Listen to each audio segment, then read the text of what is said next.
Hi, it's time for another verb of the day. Today's verb is quench. And this verb was suggested by the viewer Bob. Bob, thank you so much for sharing this great idea. Now, let's begin our look at the different ways or different definitions for this verb. The first way you are likely to encounter the verb quench means to satisfy one's thirst by drinking.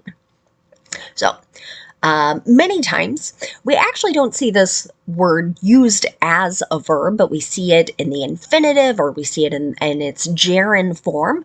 But someone might say, I need something to quench my thirst, right? It's kind of another way to say, I'm thirsty. A second way you might encounter the verb quench means to extinguish a fire. So, again, if we kind of continue with that idea of a thirst, right? We're using water many times or something else to put out a fire. A third way quench gets used can mean to stifle or suppress a feeling. You may encounter this usage in literature. Someone might say they're quenching a particular feeling. They don't want another character to know they're in love with them. A fourth way quench gets used can mean to rapidly cool red hot metal, and many times that could be done in some kind of cold water or other material. For now, you should know that quench is a regular verb. If you want to make the progressive form of this verb, all you need to do is add ing. That forms quenching. The past tense and the participle form of this verb can be made by adding ed. Our base verb, quench, ends in an unvoiced ch or ch sound.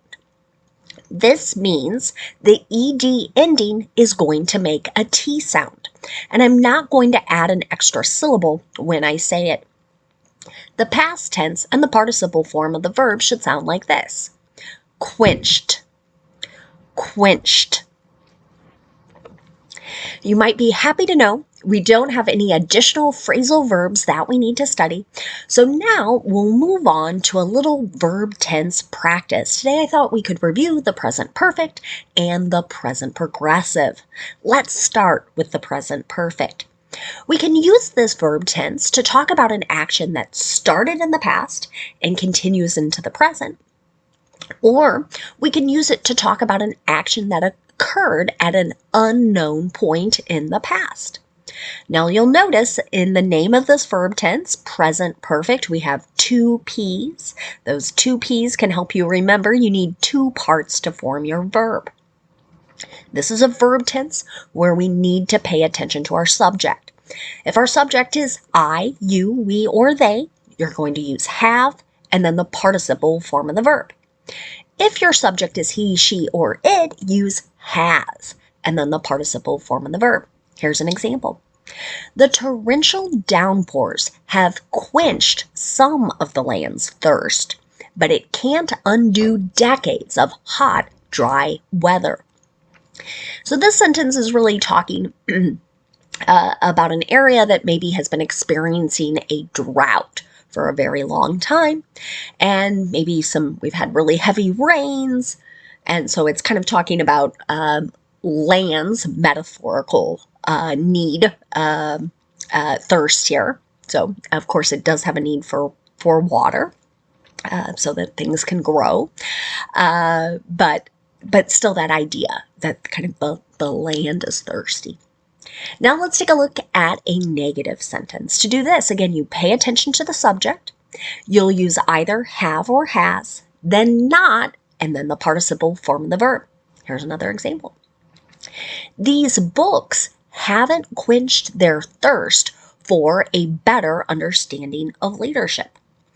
Now, you might be looking at this sentence and thinking, well, wait a second, I don't know which definition this connects to, but that idea of quench a thirst many times also can mean to satisfy some need or some desire. And that's really what this sentence is discussing. So Maybe we have a group of people, they're really interested in this subject, they're interested in becoming better leaders, they've been reading, but they still desire more knowledge, more information. Now let's look at making a yes or no question in the present perfect. To do this, you can start with have or has. Whichever form matches your subject, that subject comes next. Then you want to use the participle form of the verb. Here's another example. Has he quenched metal before? Right? Maybe someone has suggested they're going to do it and kind of want to know, like, do you have experience doing this? That goes back to that fourth definition. Now let's move on and talk a little bit about the present progressive. Many teachers and textbooks will refer to this as the present continuous. That's just fine. It means the same thing. We're talking about an action that is either happening now or an action that is in progress during a time period that has not yet been completed. The reason I like using present progressive is that it can help you remember two P's, again, two parts to your verb. And this is yet another verb tense where we need to pay attention to our subject. And that's because we're going to be using the present form of be to make this verb tense. And there are 3 forms of be. So if your subject is I, use am, and then the ing form of the verb. If your subject is you, we, or they, you're going to use are, A-R-E, and then the ing form of the verb. And finally, if your subject is he, she, or it, use is, and then the ing form the verb. You can see that in the first example here. The company is quenching consumers' thirst with innovative drinks. Right. So, sounds like something from a press release, trying to get people excited about buying certain drinks and products from a particular organization. Now let's look at a negative present progressive sentence. Again, pay attention to your subject. You want to use the form of be that matches. Then use not before the ing form of the verb. Let's take a look at another example. These ideas aren't quenching our thirst for innovative solutions to global warming. So again, here in the negative, we've got that phrase, quenching our thirst. So there's still this desire to find more or better, more creative solutions to this ongoing problem. Finally, if you want to make a yes or no question in the present progressive, you need to start with the form of be. Whatever form matches that subject comes next. Then use the ing form of the verb. Are the firefighters quenching the fire? Right? You kind of want to know, are they in the process of extinguishing or putting an end to it? Now, let's spend a moment looking at some words that are related to our verb quench. The first word you might encounter is quencher. Many times this noun is just used to refer to a refreshing drink, right? Something that addresses that kind of thirsty feeling or desire. So, an example of this. Gatorade billed itself as the thirst quencher for many years. And I think now maybe they even have some products, or you might see that on certain labels, if that's something regularly carried in wherever you happen to be living. Another adjective you might encounter is quenchable. That able suffix means able to be. And this could be extinguished, it could be cooled, or calmed. An example. Is this fire quenchable, or do we need to call the fire department? So here, someone's might be considering, like, are we able to control this, or do we need the professionals? The last adjective, this is an adjective, we're going to discuss today is quenchless. So this is going to be an unable to be stifled or subdued.